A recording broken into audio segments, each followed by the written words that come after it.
right, another edition of Are You a Robot? This time with Rohan. Let's get a quick intro. My name is Rohan. I'm from New Zealand here. I consult on data strategy, governance, and risk for organizations who want both innovation and social acceptance. So in case this is your first time popping by, this is a series that aims to tackle some of the greatest challenges and questions that we face related to AI and other technologies. I'm Demetrios Brinkman, the host, and the way that we are trying to tackle some of these challenges is by getting the experts on here to talk with me about what it is they're doing, how they're seeing the world, if there's anything we need to keep at the front of our mind as we go forth and AI and all of these new technologies become more and more ubiquitous in our daily lives. So I will mention that if you like anything in this conversation and you would like to keep it going, we've got a Slack channel, and there you can come introduce yourself and start a conversation with us. We're all there. Most of the guests that we have on are in the Slack channel, and so I encourage you to come and tell us what you liked, what you didn't like, any kind of discussion that you would like to have. Jump in the Slack channel. You can find the link for that in the description below. And last but not least, we have got to give it up for our sponsor, EthicsGrade. They're doing some incredible stuff right now when it comes to ESG benchmarking. They're a ratings company that is specifically looking at data, AI ethics, how different companies are doing what they say they are doing. So you can check out all these different companies' AI ethics programs and other things by going to the EthicsGrade website, which is ethicsgrade.io. Easy enough. You can also find the link for that in the description below. And there on the website, there's some really cool stuff going on because you can download one of these scorecards and you can see what the score any of these companies that they've rated has. It's all public information. It's free for anyone. So if you'd like to compare the score of Tesla and Toyota or of Facebook and Clubhouse, you can. It's really exciting. And if you check out some of the scorecards, I think you're going to be surprised by what you come up with and which companies have good scores and which companies have not so good scores. So go check it out. It's ethicsgrade.io. And without further ado, let's get into this conversation with Rohan. Are you a robot? All right, Rohan, thank you for coming on this series. I'm excited to talk to you. One, because you have been one of the most influential voices in our Are You a Robot Slack channel. I think that everything that you share with us and your points of views are always on point. They're always insightful. And so it was only natural that we had to get together and talk. I mean, I really thank you for that, first of all. And I think it would be proper to start with a bit of background about yourself and how you came to be where you're at and have all this knowledge that you can share with the rest of us. Cool, man. Thank you for those kind words. Too kind. My background is in risk. So that's my core discipline. And that's what I will return to when I analyze this stuff. And all I really do is look for frame blindness, essentially. I look for the things that systemically people can't see because they're observable in the artifacts that people create. And here we are in 2021, and I got on this train in 2014. There was a movement within the data professionals here in New Zealand, probably started in 2013, but it got itself it expressed itself in its thinking in 2015, and that was the Data Futures Forum, which was a decent attempt to reach out to adjacent professionals, not just the usual guys, but the people in adjacent professions, and get them thinking about data and future, using futures techniques. And I was caught up in that jumble and have just stayed on the scent since. I think we saw some important issues around the social side of data at the time.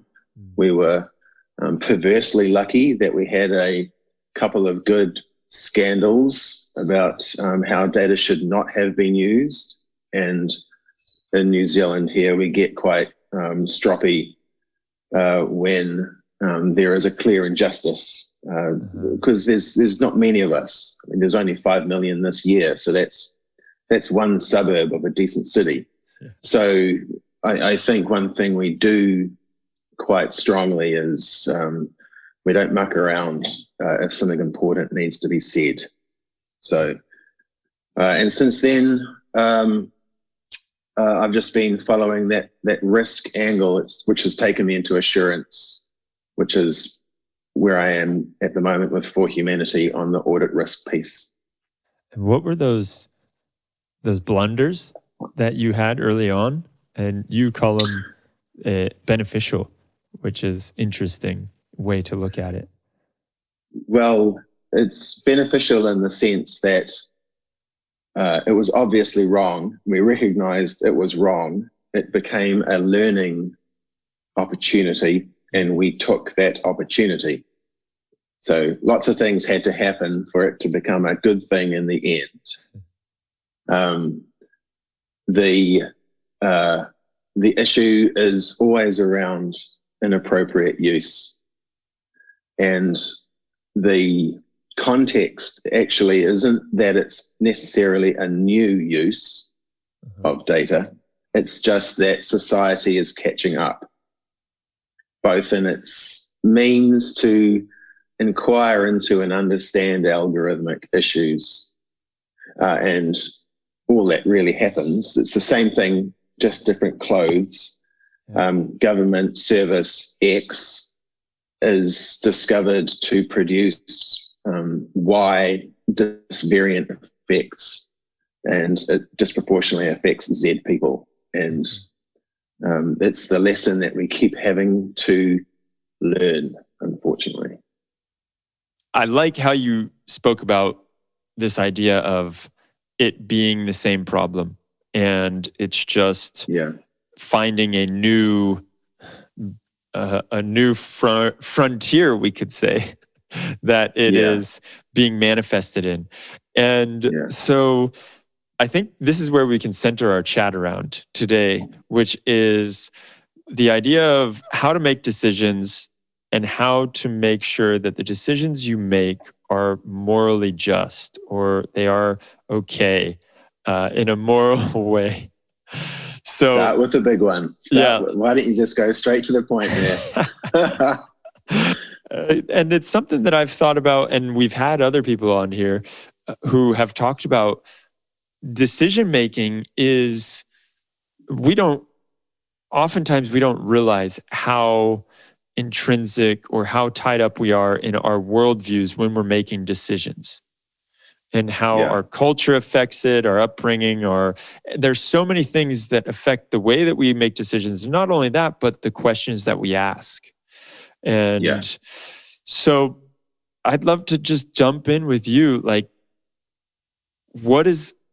how do we know of good decisions, right? How do we know that they're good? How can we justify those later on, that it was a good decision? Because maybe it's something that we've made now and it seems fine, but later on the line it doesn't. Or we're making a decision to block something now, and later on down the line we realize it's not that big of a threat. And so is it err on the safe side to try to make sure that risk is never that large? we can start with that, and then we'll jump in deeper. That's great, man. You started with the moral dimension of decision making, which is topical now, as we're seeing, particularly within the industry, issues of race and gender very high at the moment. And what's happening is people are questioning the moral default in our systems of working and seeing the world. And that's a good thing. We want that to happen. It is a third part of what we would call, broadly speaking, rationality. So that we're talking about this 3-part element: what to do, what is true, and what is worthy of pursuit. And so this moral element, what is worthy of pursuit, has suddenly raised its head. Up until now, we've been largely stuck in what to do, which is called instrumental rationality. What's the smartest thing to do?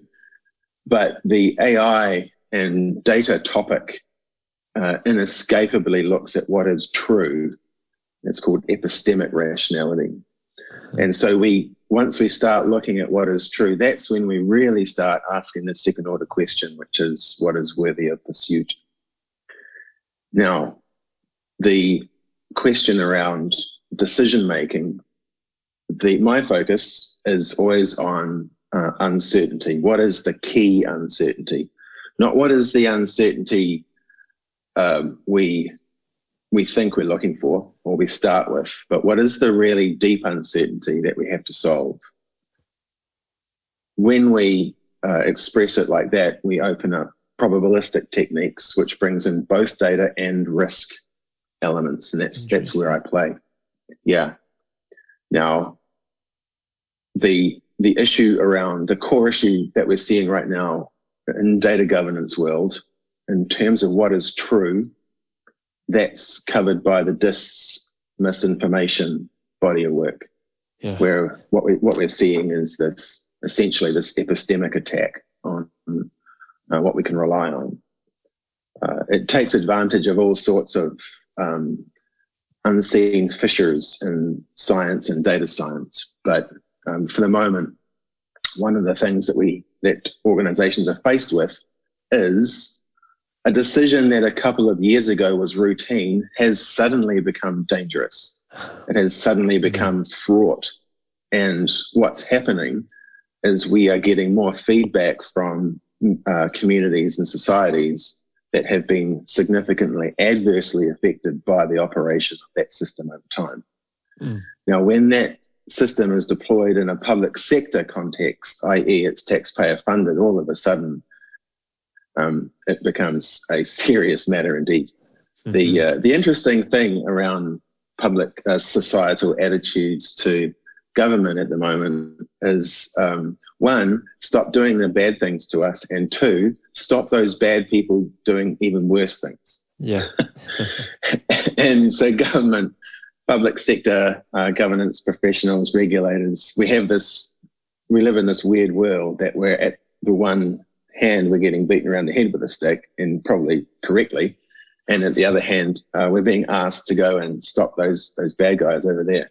It's a very difficult relationship to have.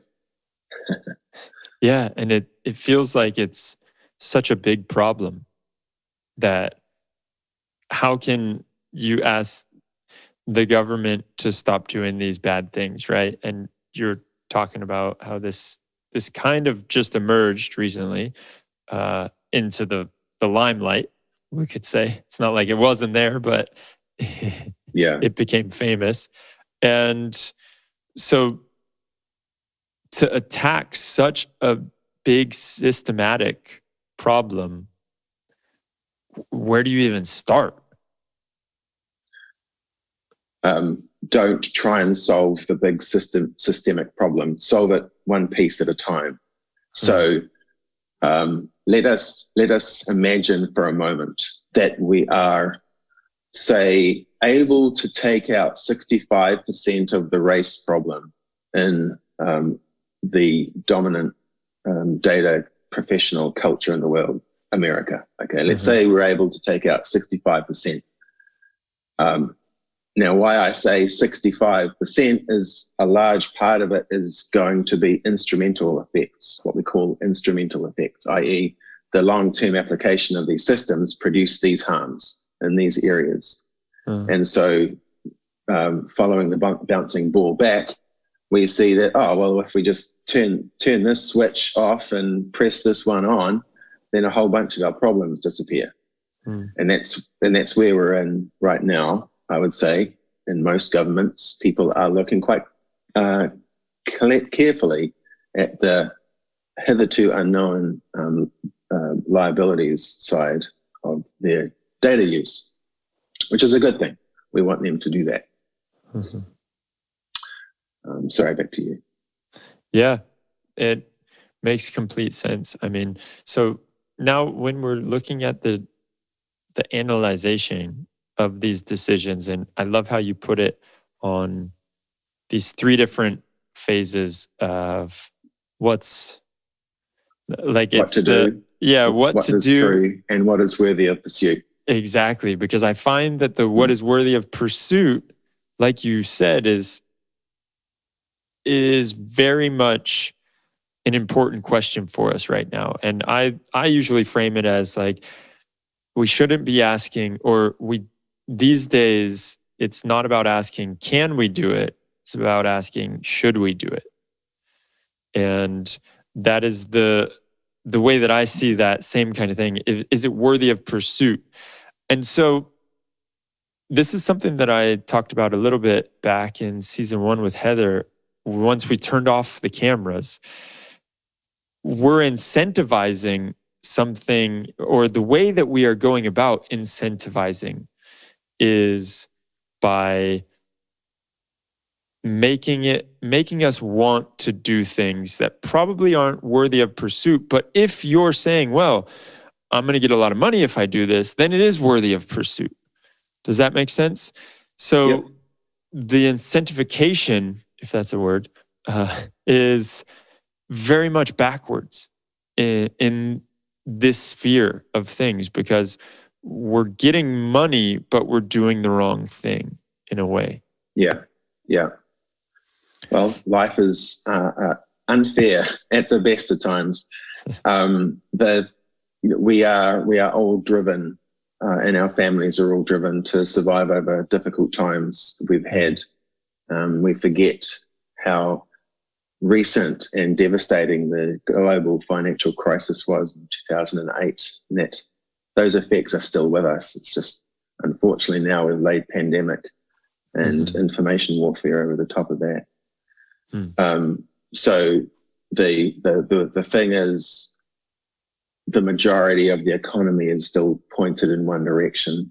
That was laid down in the late 70s into the 80s and the early 90s, and it just takes a very long time to turn systems of this scale. The trick is, for me, I think we embrace the constraint. We recognize that we're fundamentally innovative and change-producing creatures. We generally want more of the good, and we'd like a lot of money with that. Thank you very much. So the challenge is to figure out or to reduce the adverse impacts.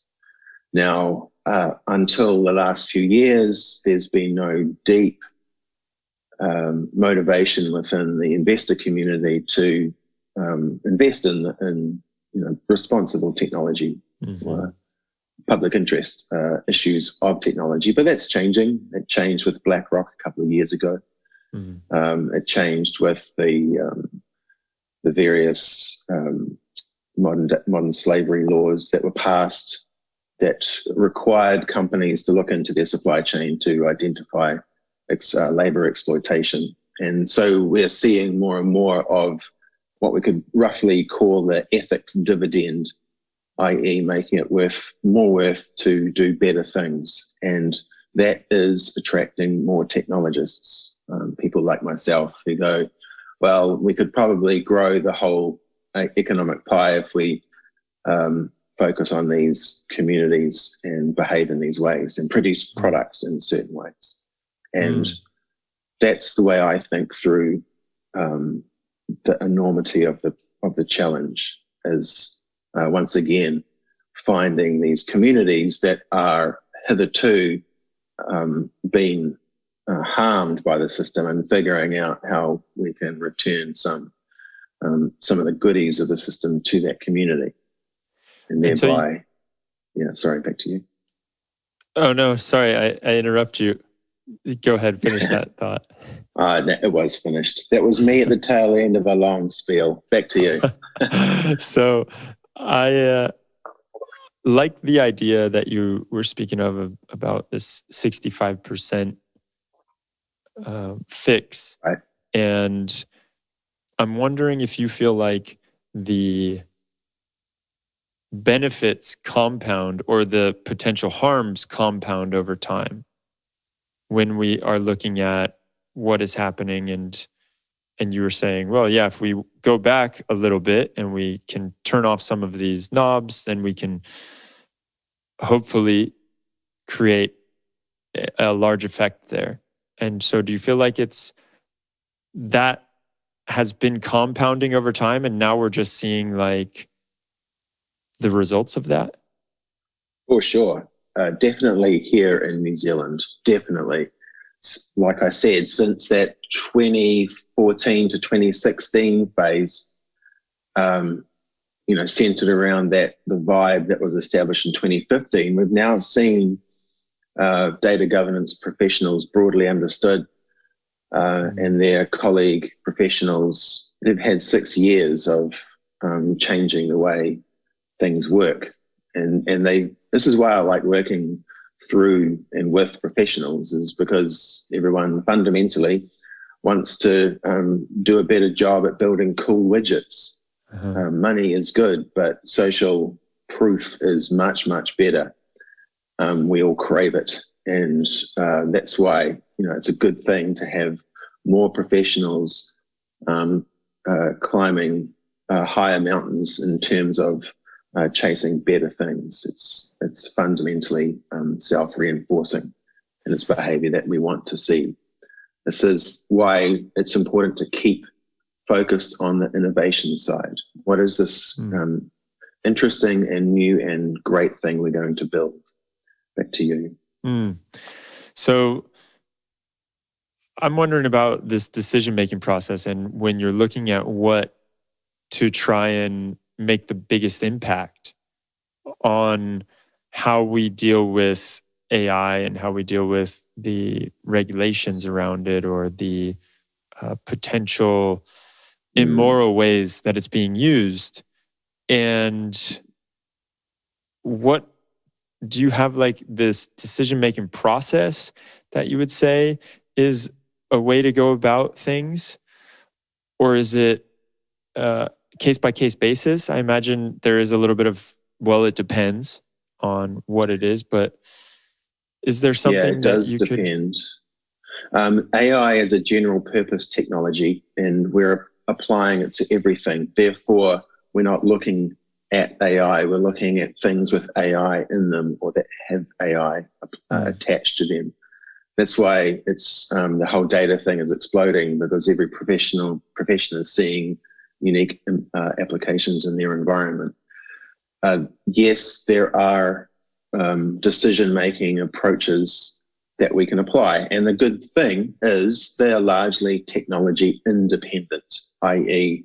they take into account fundamentals of rationality. Like I said before, if you are focused on what to do, but your understanding of what is true is completely wrong, you're gonna go careening off in the wrong direction. And the opposite also has its own problems. So I think there are two cases. There are two broad cases. One, we have something in play and we're realizing that it needs to be changed. And two, we're designing something new and we're about to launch it. which is an Ouroboros, that's a dragon eating its tail anyway. So ultimately, we're looking at what new things are we doing to change the direction of our path and progress. That has to be step zero.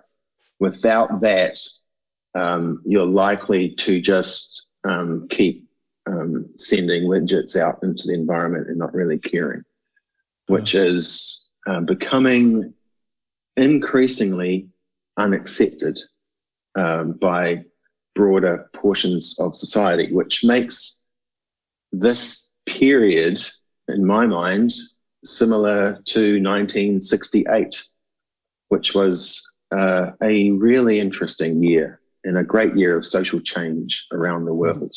And I think we're in a similar period. Ergo, anyone listening, if you're deploying data and AI system, fundamentally you're interested in how well you understand the environment you're delivering into, because this is where the risk thing comes in. You are likely to be making a mess in someone's backyard, and they will come for you. They will let you know one way or another. And if you are susceptible via the market mechanisms, that can be bad news. And sometimes you don't know that you're making this mess until a few years later. Oh, for sure. It's that's frame blindness. We can't see it because we're not looking for it. Yeah. Well, let's jump into this idea of predictable surprises that you spoke about, and maybe we should just start with, what is a predictable surprise? Yeah, sure. The whole predictable surprise thing came from 2003 Harvard Business Review article, which I read at the time when I was working in risk, and I thought, this is great. This summarizes what I see as I'm working sort of vertically and horizontally within a large enterprise. So a surprise is predictable where a decision maker remains oblivious to an emerging threat or problem, but it has been recognized for what it is by people closer to the decision problem. So that's the first element. Into that article itself, which was also part of a book, which I will note later.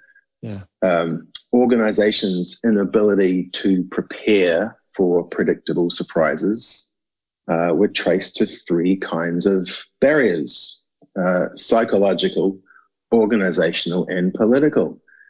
Now, one of those isn't observable. The other one comprises everything and therefore is full of instrument effects. And the third one no one talks about. So, because it's taboo. Because it's politics, right? Yeah. People don't want to talk politics. People don't want to even recognize that there's politics within organizations, even though we should, because it actually does a good thing. Yeah.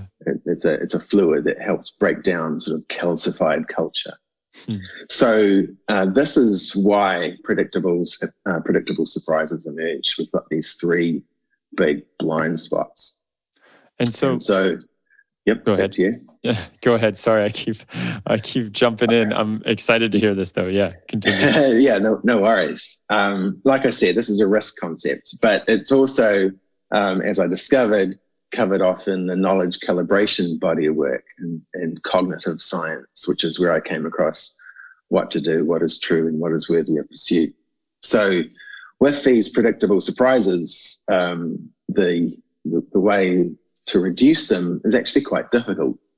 First of all, we have to recognize the threat, and that straight away puts pressure on our understanding of what is true. So if I've hired only from a particular university and no one else, the likelihood of me not knowing what is true, not recognizing a threat because we lack sufficient diversity, is quite high. So that's the first thing we've got to do, is recognize the threat, even though we're blind to it. The second thing is we've got to make it a priority in the organization, which suddenly takes us into that third element, what is worthy of pursuit, because it goes, well, what is the purpose of an organization? Which is a fundamental question at the moment. And then the third thing is mobilizing the resources required to stop the threat, which goes to how difficult it is to turn organizations around if they're running on 3-year work programs with funding already in play and huge pieces of work going on that can't just be stopped. So it turns out that actually, if you're getting a lot of predictable surprises, you're probably going to get more as you bull your way through reality, and reality says, "No way, mate, you're not doing that." Which is partly the argument for establishing deep into your organization agile bodies of work, because they are excellent at turning. So this idea, I mean, there's a lot to unpack there, and I think you made it very clear how for us that are working these predictable surprises, it may seem like we get blindsided by them, depending on what position you're in. And for other positions, it's like, well, I knew that was never going to work, or I knew that was a bad idea. So it really seems like there's a communication problem. And you mentioned these 3 different pieces of what it was: politics and psychological, right? And organizational. Psychology, organizational, and political, yes. And so there's a lot of, when I think about that, and I just think like, yeah, the communication breakdown, and then you look at those 3 pieces that need to be strong, it makes sense that you're getting predictable surprises. And then when you talk about if you're getting a few of them now, you're probably going to get more of them in the next whatever X amount of time. So the communication is huge there, and these surprises being predicted by people, how, like, I'm sure there's people raising flags all over the place. And there's this term in software development, like when you're observing software stuff and you get alert hell. You get brought into alert hell. Because, like, there's a lot of alerts, but only maybe one of them is actually an alert that you need to worry about, right? Yeah. And so I'm wondering how we can deal with, like, okay, we want more communication, we want it open. There's all the politics that go into the fact that we don't want to get fired if we start raising flags, right? So that's a whole politics thing. And B, we have to have enough confidence in raising the flags in the first place. And then C, if everybody in a gigantic organization starts raising flags, how do we stay out of alert hell? Yeah. Good question. Good one. I like that. There is, you used the phrase before, just tangentially. You said, you referred to "if we can, should we," which is the usual rhetorical question raised for ethical issues in data.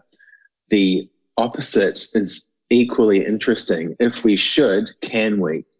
And it goes to this issue of, well, is it actually possible to do the right thing in our organizations? Is it actually possible? And in many cases, no, it's not. There's no, you can do better by pushing this button. It's actually quite difficult. The question around all the blinking lights as the plane is about to sort of hit something hard, and everything is confusing, and you've got multiple warning signals. The answer to that question is, I would be or I would have identified the different domains of where we can be wrong previously, or if it's on the same instrument panel, I would definitely separate what is true blinking lights from what to do blinking lights. You want to, this is how teams and businesses can destroy themselves with their risk mitigations and controls, where they think they are dampening the thing down, but they're not. They're making it worse by application of rote. You know, we're professionals. We've been doing this for a whole bunch of years. I've been in technology for 20 years and I've always solved my problems this way, sort of problem. This is Maslow's hammer. You know, if you've got a hammer, everything looks like a nail, or practically speaking, everything can be substituted for a nail. Thus, I can use my hammer. And that's the second part. And the third part is this whole issue of, if we send enough warning signals, wouldn't the entire organization be sending them? And the answer to that is, well, yes, it's just normal communication, because we want to have information from those parts of the organization that are closest to the environments we're working within, because they'll tell us if something is good or something is bad. So therefore, it's about rewiring, and we're looking for exceptions. This is why the decision-making by exceptions approach is very effective. You often are looking for the reciprocal case. You're not looking for the actual thing. You're looking for its reciprocal in the environment. I will stop there.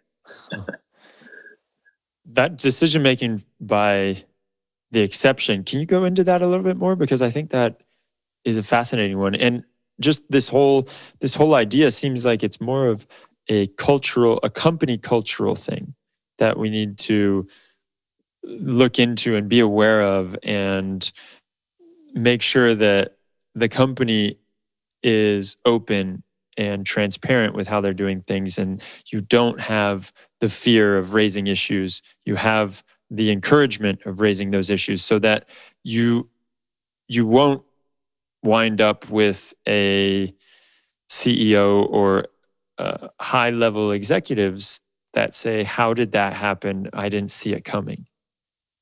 But let's talk about that decision-making process through exception real fast. Yeah, sure. It is very roughly, you define the overall decision space. You work through the things that are going to change. You identify the things that have the possibility of changing suddenly and badly. Sorry, this is a risk concept. Risk is logarithmic. It doesn't follow a normal distribution that goes bad, really bad. Oh my God, oh, we're dead. It goes bad very, very quickly. And so the management by exceptions approach essentially is you're taking out a lot of the things in your decision-making environment that are not likely to change much. In other words, you are restricting your view of the decision problem by focusing on the ABCs, like in first aid, airway, breathing, circulation, etc. And you then move from that position.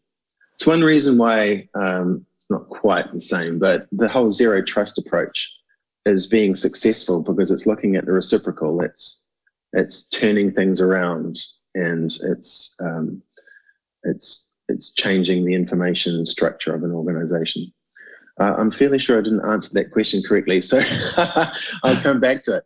But the issue that all organizations are, they have a cultural heart, and that cultural heart, to some extent, is interwoven within the communities that sustain them, which is one reason why I have been watching what I roughly call the Californian ideology as it moves through or has affected the way people think here.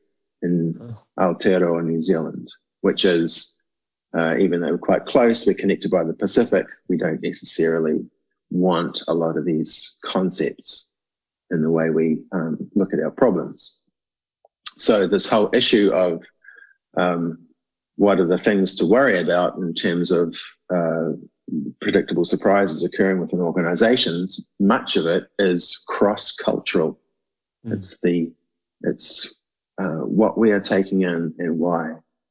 Back to you. What is the Californian philosophy that you speak of? Oh, I think roughly known as Silicon Valley. And when people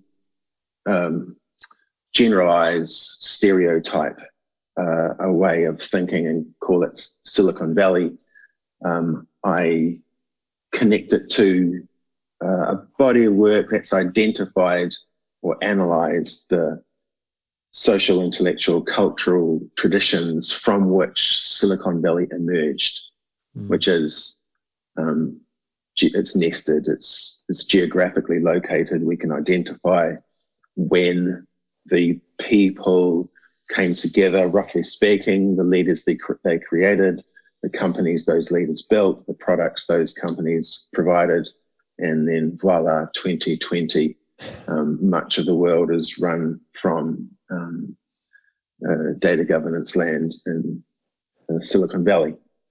Now, the reason why it's useful to identify it as an ideology is because here in Aotearoa, New Zealand, we have a great cultural dialogue going. And what that means is we are looking at the words we use and the concepts behind those words, and we're asking, hey, do we want this or not?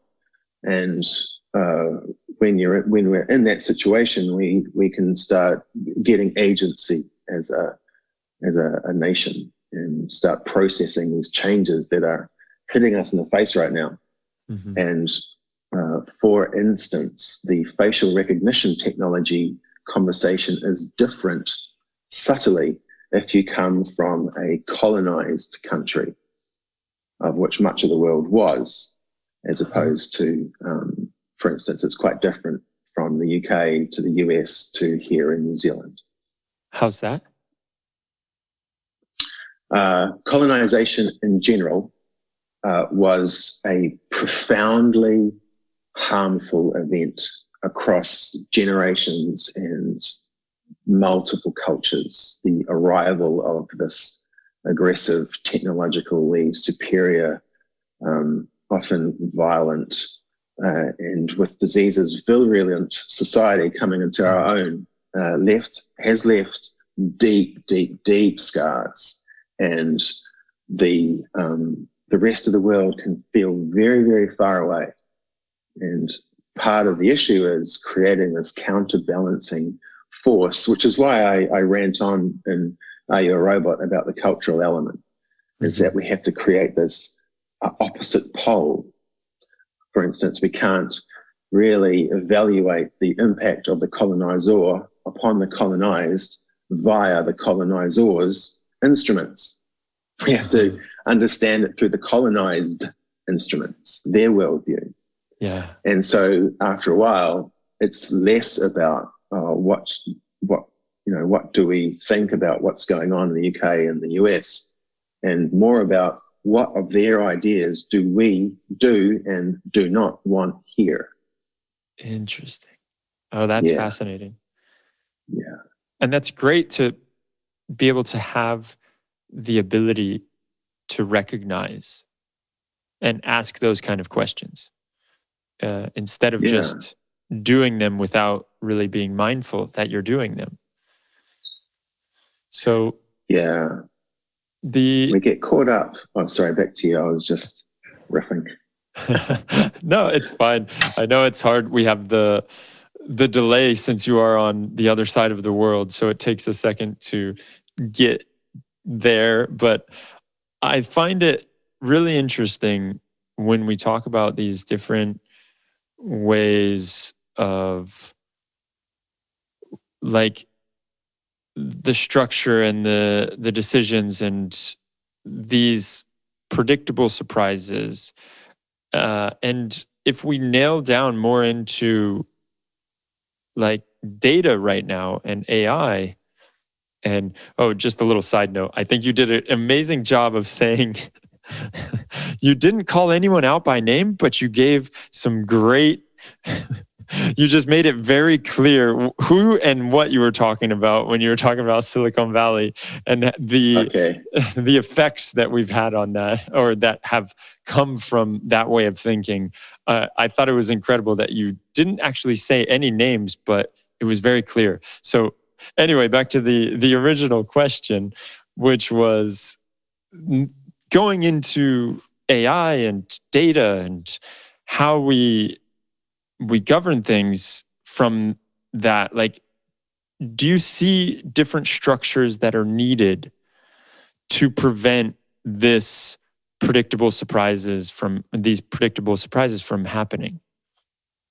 Well, it's two parts there. The first part, with my data governance professional hat on, is yes, there are structural things we can do, and we can see elements of those when we look at distributed ledger systems, when we look at the data trusts body of work, when we look at data commons, there are different ways of connecting people such that we can reduce systemically the many of the problems that are emerging from the use and reuse sale of data.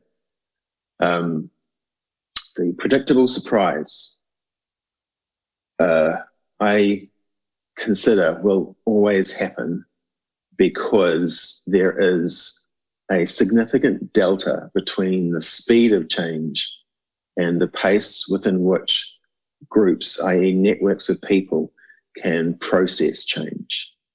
So we should recognize that we are actually hurtling. We're not falling down a hill, we're hurtling off a cliff.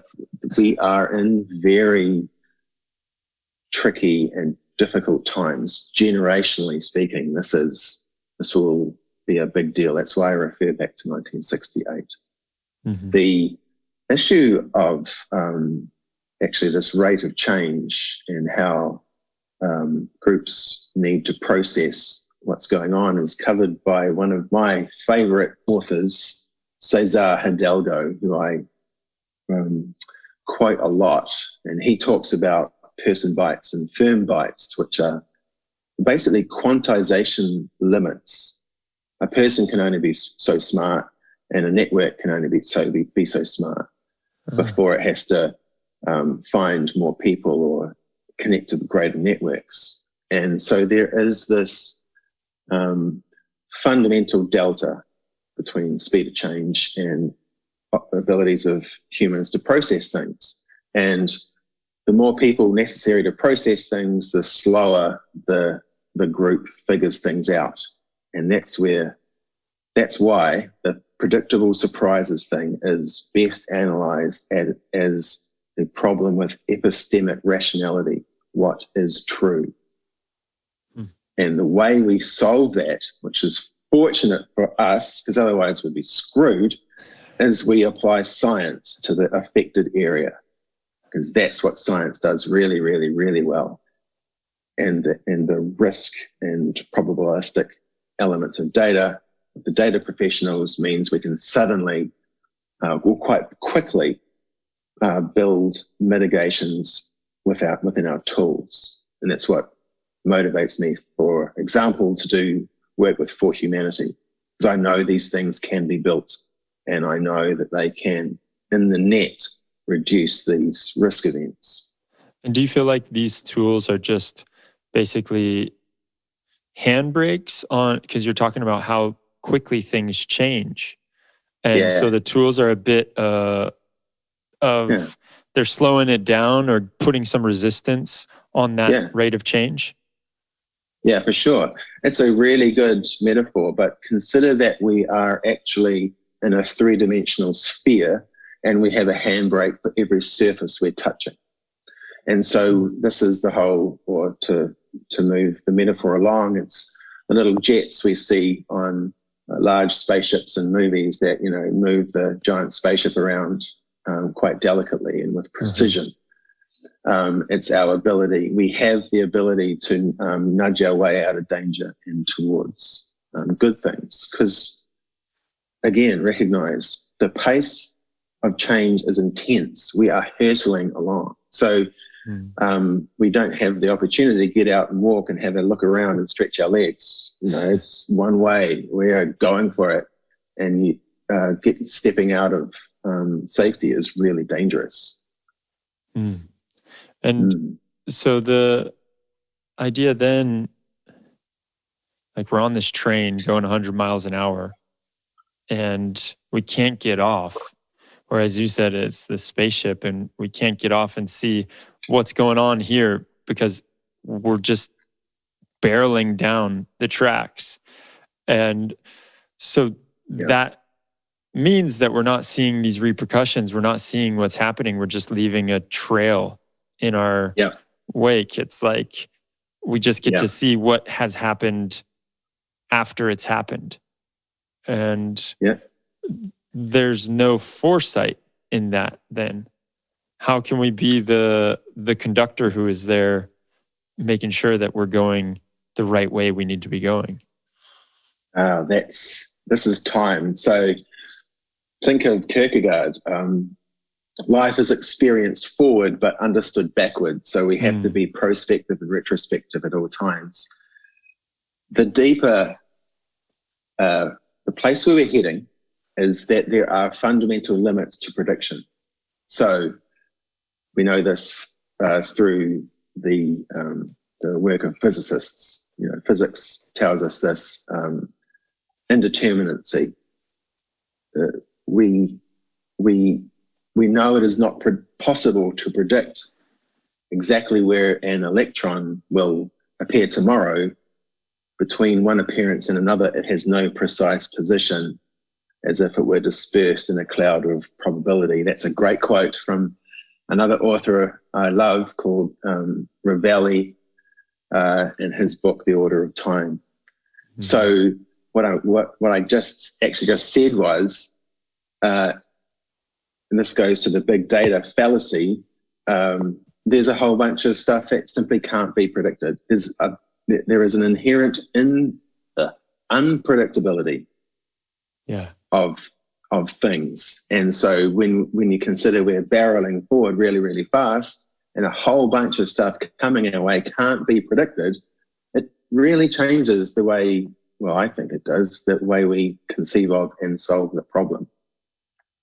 Can't quite recall why I jumped onto that particular point that you made, but I think what I'm trying to say gently and to warn us is that it doesn't matter how much data we have because there is this fundamental unpredictability to the world of events. Some things are easier to predict than others, rising of suns and turnings of planets, but other things way not, especially when it comes to data, which is something we create about ourselves and of ourselves. It's this really weird substance, and we use it to justify decisions, particularly based around predictions, as we know in the risk world, often are spurious.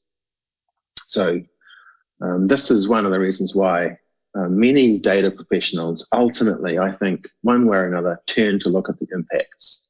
They look at the wreckage that the systems that we make have created. And ultimately, that's why I am a net optimist, for our profession in 2021, 2022. I think we will have a big step change, just like we saw in 2016. It's very interesting. This is a side note. When you look at the bios of many of the current data professionals, they all took a big left turn in 2016, as the world did. So back to you. I'm wondering, first of all, I want to disseminate a little bit of what you said because I find it fascinating how data is something that we're creating and we're using it to make predictions about each other. And so data is this very interesting artifact that us humans create. And we're creating so many different pieces of data every moment that we live, right? And especially if we're interacting with computers or phones or technology in general. And I find that fascinating. And I wonder the predictable surprises, or if we're going back to that metaphor, being able to look out and say, where are we? And recognize which direction we need to move in. Does AI play any role in helping us predict where things can go wrong? Yes, because our frame blindness is predictable.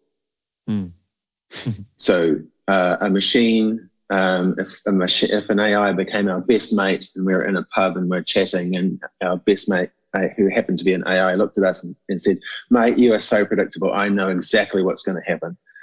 As you know, we're discussing my latest plan to get rich or whatever. We can use AI to identify where we are consistently blind. Or my favorite, which is still the simplest and most effective thing to do, is to estimate confidence of things. The more you estimate the confidence of things and get a feedback signal as to whether you're correct or not, the more comfortable you are with uncertainty. And the more comfortable you are with uncertainty, the better and safer it will be for you in general. This helps mitigate the killer of overconfidence. And have you seen tools like that out there? Because I feel like I have not, and it seems like it's a bit of an abstract idea that we're going to have a tool that can go through and see and predict when things may surprise you, especially on an organizational they'll already level. Be here. Yeah, they'll actually already be here. When I work with data professionals, I'm not a data scientist. So one of the things I do is I work that boundary of language, and I try and figure out things that are useful in one domain that are useful in the other.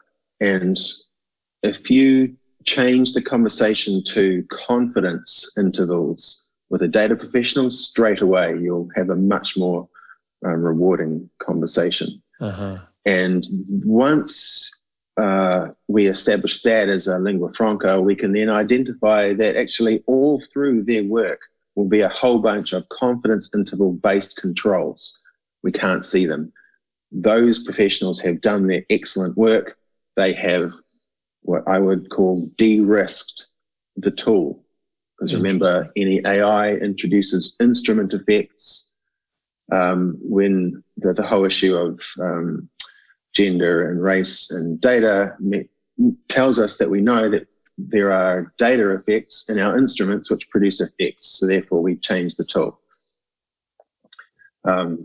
Sorry, back to you. Yeah, I find that fascinating, and the language change is a subtle effect, but it is very much important. You want to be translating into their language. And I like how you phrase it, de-risking the whole process. If you're going to put a product out there, you need to make sure that you go through a few phases of de-risking and figuring out what is the confidence interval of a few very important questions to make sure that you've looked at least you've tried to analyze what possibly could go wrong here. And this is the interesting thing. This is really, now we're starting to get interesting stuff. It turns out that only a few observations of important things in the environment will take a ton of risk out. The issue is when it comes back to this frame blindness thing. When we create this construct that we believe answers many questions, we stay within that construct and we get dumber. whenever we're closer to the decision problem, and we don't have time to remember all this stuff, we are more likely to identify immediate things that will kill us, and we are paradoxically more successful. I discovered this. I was working with the New Zealand search and rescue sector and how they handle uncertainty in their decision environment. And prior to that, I did a presentation to the New Zealand Alpine Climbers Association about how they handle risk. And it was fascinating, really, really interesting, because these people are so attuned to their environment, which is fundamentally unpredictable and very dangerous. And that they got really, really good at understanding subtle cues. And then they communicate those cues within their group and their community. This is a little segue, but what was really interesting about the psychology of the climber is that they want to get closer and closer and closer to the danger. So they are inherently risk-seeking and also inherently focused on the fundamentals of learning those few things that will keep them alive, as opposed to the highly abstracted thinker distant from the decision problem. Well, that reminds me of the idea of when you go to a new city, you see everything like it's new, because it is. Not a novel concept there. But when you travel, like the first time you travel to a new place, and if you're American, you go to Europe, or if I came to visit you in New Zealand, it would be an incredible, everything I would be saying, wow, look at those rocks and look at that. And then if I lived there for 20 years, I would forget that, right? Because it's all become something that is not novel anymore to me. And so I frame that a little bit in my head, like when you're putting out your products, if you're not looking at each product as this novel thing and you're trying to analyze it and really look at it from a different perspective, like with the beginner's mind, and saying, okay, this is the first time that I'm seeing this, as opposed to the nth time that I'm seeing it, then it will have profound effects for the better. And I like how you mentioned there that there's a few important questions that we need to ask that will help de-risk significantly. But it's the fact that we don't ask those questions that is really the trouble. Yeah. This is why we want greater diversity within the profession, because we will be able to de-risk more. People will say, oh, well, why don't we just do it this way? We've been using this for centuries and it works really well. And we go, oh, damn, we should have asked him in the first place. And that's this whole self-defeating thing of when humans build monocultures and encourage homogeneity, we fundamentally change the risk surface. It becomes more brittle and it is more likely to break. So it is, in that sense, evolutionary rational in the sense of what to do and what is true and what is worthy of pursuit to come together and start figuring out how to de-risk this stuff that we're using. I think this connects really well with the idea of that you told me before, which was that every data issue is a social issue. And if we have more diversity, we won't be having such large snafus when it comes to these data issues. Yep, pretty much. Though I would caution, in the short term, increasing diversity will simply surface more problems. That's simply because the systems we're using have very sharp edges, and there will probably be, golly gosh, let's say a good 2 to 3 years before the real shape of the social impact side is felt. At the same time, however, as we learn more about the negative impacts of the system we've created, there will be an innovative response, a value-seeking response. More better products will enter the system, and regulation and various soft law governance elements will do their trick. So again, I'm an optimist overall, but just cautioning that we are going to be finding more and more problems. Which is, it totally makes sense when we look at how much momentum we've had and the start of this whole movement of checking, basically the ethics movement, which is taking hold, and it has been taking hold maybe for a few years maximum, right? So there's been so much momentum behind just doing things however people want that it's going to need to take a few years at least before we can slow that down. And I like that you mentioned if we start becoming more diverse, we're going to expose the rough edges. That's a great way of putting it, or the sharp edges. Yeah. Well, I'd just go back to, you're kind enough to identify how I was addressing some organizations without addressing them. The way I think about our task in the data governance profession generally, but as people at the moment, is to think like a family. And most families have things they'd rather not talk about. And yet, when they talk about them, everyone leads ultimately a better life, or has an opportunity for a better sense of the truth of their existence, put it that way. So one of the things that I think is critical right now is stop criticizing each other and figure out how to build out that the communicative middle ground. And we've seen this with the excessive polarization and the influence of ideology, both new and old. The old left and right thing, which doesn't really tell us much.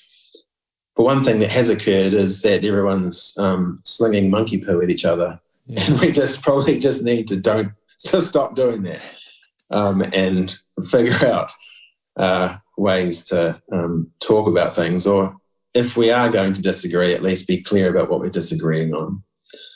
And I think the data governance profession, broadly understood, has an important part to play in that as mediators.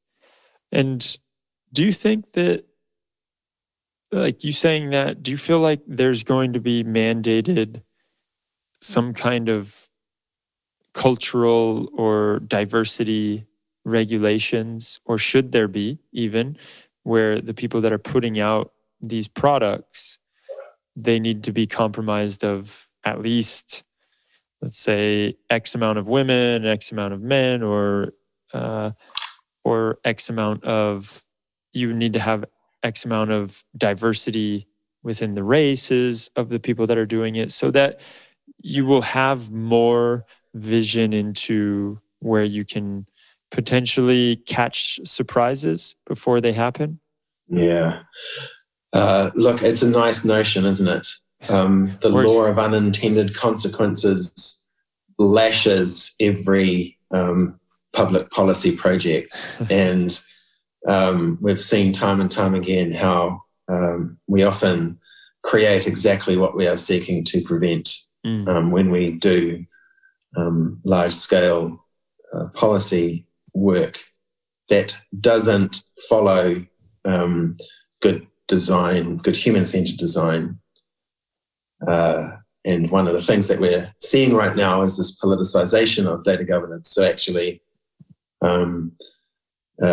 putting together frameworks to create rules makes us feel good, but may not actually solve the problem. This is where I talk about reification and goal displacement.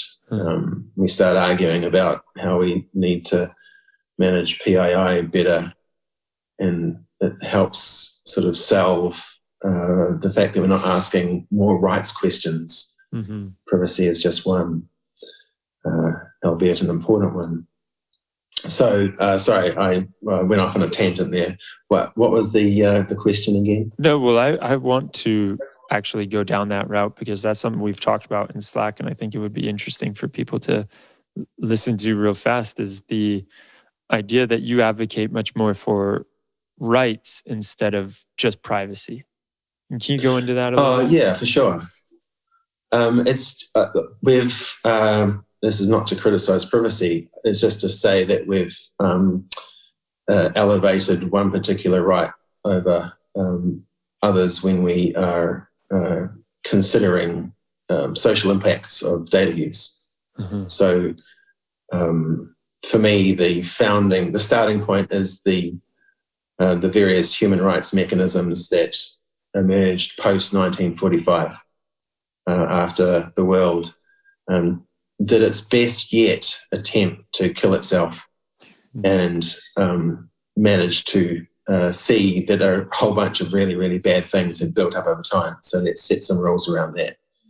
And one of the reasons why I think this way is when I was working in an organization and we were looking at privacy in general, but through a Maori lens. So we have here in New Zealand tangata whenua, the Maori people, and the tangata Pākehā, for want of a better term, the European settlers. And the European settlers have a sense of privacy, quote unquote, and the tangata whenua have a different, related but different concept of privacy, quote unquote, broadly understood. And so part of our job is to try and bridge the gap between these two things. Mm-hmm. Sorry, I've lost my train of thought again. I need more coffee. No, what time is it? It's perfect. It's 8:30. There you go. There we go. I imagine can you bring me back to the point? Yeah, you were going to talk about the privacy that these different cultural backgrounds have. Yeah, that's right. So if we seek to take the colonization lens off, then we need to place Western notions of privacy within the constructs that they emerged from, which is the International Human Rights Framework. So we have to place privacy in the contents of Western notions of rights, and then we have to place Western notions of rights in connection to rights broadly understood in Aotearoa, New Zealand. And that is the sort of process that I would say most, if not every, society needs to work through. Yeah, it's about the default and this concept that, we can't save everything, we can't solve everything, so let's just focus on this one thing. Yeah. After a while, we need to move to the next thing in a complementarity way so that we build an overall better structure rather than keep within one construct. Brilliantly put. I want to just make a quick note of something that I remembered while you were talking when you mentioned the in theory, the idea of having a racially diverse team or make sure that the team is as diverse as possible and creating regulation around that. It is nice in theory, but then when it actually gets put into practice, it's so true. I look at like something like affirmative action.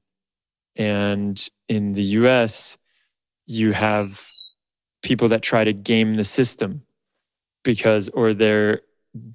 they have to do things in a certain way. And so then you get unintended consequences, exactly how you were putting it. And these unintended consequences are not, they're horrible, like secondary effects that we really, we're potentially creating worse problems by trying to fix the problem in that way. Yeah. That is one of the professionally, the hardest things to deal with is this nagging sense that, oh my goodness, I think I might be making things worse. We can't necessarily turn the ship around and there's no stop button. Just on that point of inclusion, the diversity element, the great quote I saw in LinkedIn, in which I failed to write the person's name down, so I can't attribute them. But it was brilliant. It was inclusion is applied diversity. And I like the way it turned it created a relationship between the two things and then turned the focus around. And inclusion is, how many people were involved in that decision? This is coming back to the general theme around decision making. How many people were involved? 3 women, 3 men, and 3 of those 6 were not white. Brilliant. We did it. We did it. Yep, but they all went to the same school and they were in the same class and they lived in the same neighborhoods. And so to what degree actually are we actually inclusive? We're very diverse, but not actually that inclusive. One of the really promising things that I see coming out of the UK is the resumption of the idea that representatives of labour or workers or significantly impacted communities obtain formal board recognition. And the reason why I like that is that it hardwires inclusion into the core governance environment for an organisation. In other words, we have to talk this out.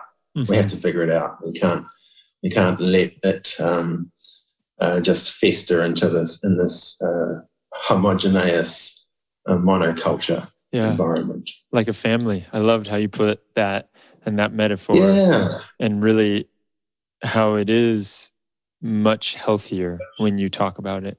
And it's not easy conversations, but they're necessary conversations. For sure, right? I mean, how do you confront the impact of alcoholism in your family? How do you confront the impact of child abuse in your family? How do you talk about the fact that our money came from sugar, which came from slaves? Conversation. I mean, this is profound stuff, and that's why one of the key motivators we have here in Aotearoa, New Zealand, is aroha and love, care for one another. Life is hard, then you die, sort of thing. So, along the way, let's just make things less difficult for each other and ourselves, just with a little bit more aroha. Yeah, it's hard enough as it is. I love that. I love your viewpoints and how you see things, and also the depth that you bring to the conversation. I really appreciate you sitting down with me and talking. And I have one last question. I'm sure you know what it is. Rohan, are you a robot? Of course I'm a robot. I am the least empathic human, but the most advanced empathic robot. Brilliant. I love it.